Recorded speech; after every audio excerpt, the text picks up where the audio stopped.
All right, guys. So today I'm going to talk about how to create a day trading plan or trading plan for trading Forex. So I know in the beginning, when I first started trading, you would hear that term thrown around a lot, trading plan, what's your trading plan, or your trading style, or, you know, what rules do you follow? So I'm gonna just break it down real simple for you guys.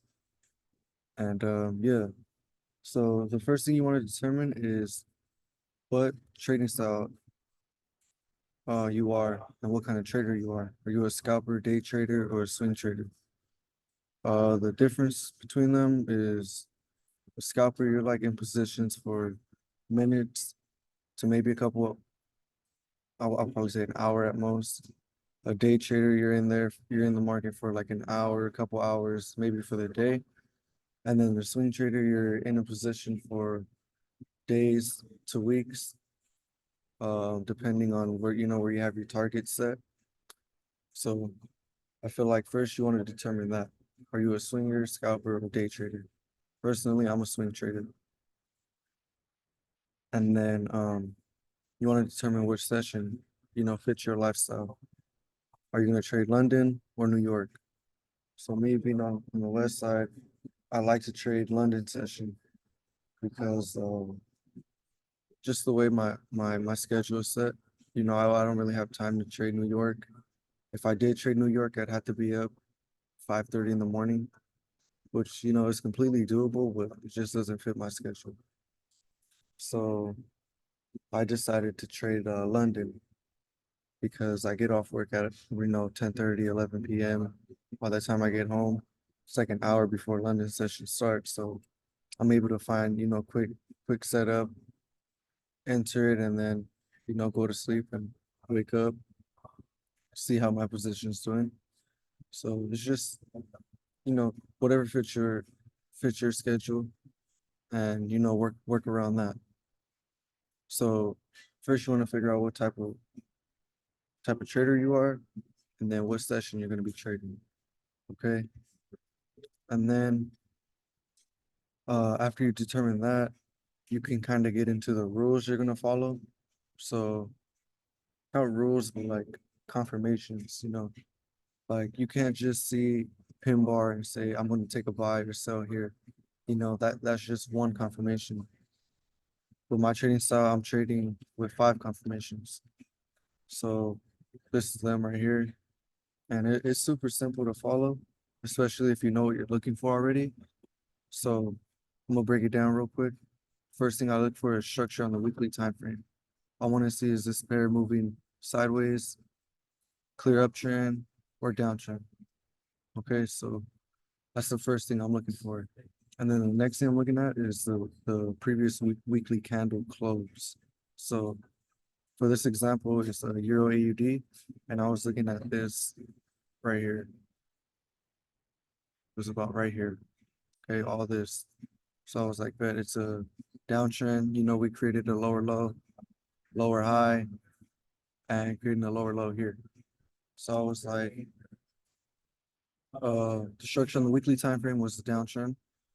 Previously, weekly candle was a very, very strong bearish candle.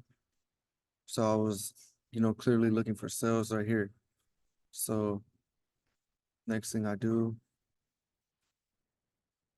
is go to my third step, which is the market condition on the 4-hour time frame.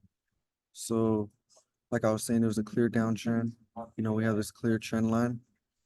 And then what I saw was this clear break and retest, right?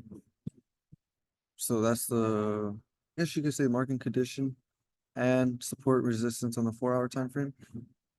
So the market condition was downtrend, giving us clear higher lows, lower lows, lower high, lower low, lower high, lower low, lower high, right?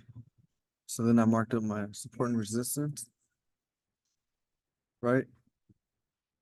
Clear break, retest, boom. So now we're looking for sales, right?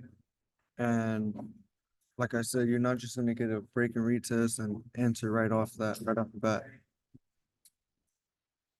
The next step is your price action signal. So your price action signal can be, well, for me, I use candlestick formations.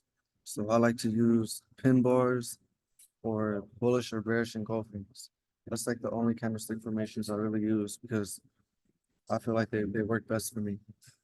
So my price action signal for this setup was this big bearish engulfing candle. I saw the clear break retest. Nothing right here was giving me, clear indications. So, and I think this might have, but I just don't think it was in my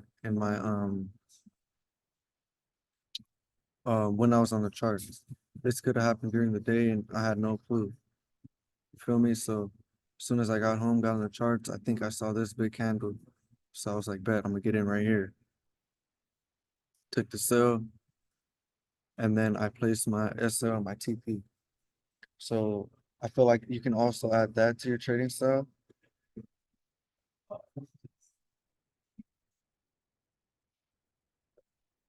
Mandatory 2 times your risk, like non-negotiable. I like to do it 1 to 3, but if you can't get the 1 to 3, mandatory 1 and 2. Okay, and another thing I do is I don't move my SL to break even or trail my, sorry. So another thing I don't do that I noticed has been helping me is not moving my stop loss to break even. Okay, prime example right here. I had a 1 to 2 risk reward, right? Price came all the way down, never hit my TP, and it went all the way back to entry. Had I moved my stop loss to break even, this trade would have took me out and I wouldn't have profited on it, right? If I used a trailing stop, like I have my stop loss here, yeah, I could have, took somewhat of a W, but when you do that, I feel like it fucks up your risk to reward overall. So I just got real strict on myself and said, I'm gonna hold to SL or TP. So prime example, what happened? I had my SO above this wick, came down, came back to entry, came back down, almost hit my SL, and then went right down in my TP. So, it's just a clear example of what holding can do. Just holding the position and letting it run in your favor. So yeah, real simple. You want to, like I said, determine what kind of trader you are, the session, have your confirmations, and then have your rules that you follow when you're in the position. 1 to 2, 1 to 3 if you can, and just hold it. Let it hit SL or TP. Get minimum 2 times your risk. Be patient, and show up every night on the charts. Even if you don't take a setup, at least minimum 15 minutes on the charts. You just got to get used to it. Get used to it. Get used to what you're looking at, and yeah, just be consistent. That's all it is. Follow a plan, whatever plan you have. Whatever plan you have written down for yourself. I'm not saying my plan's the most perfect, but it works for me. So find one that works for you, and hopefully you become profitable too.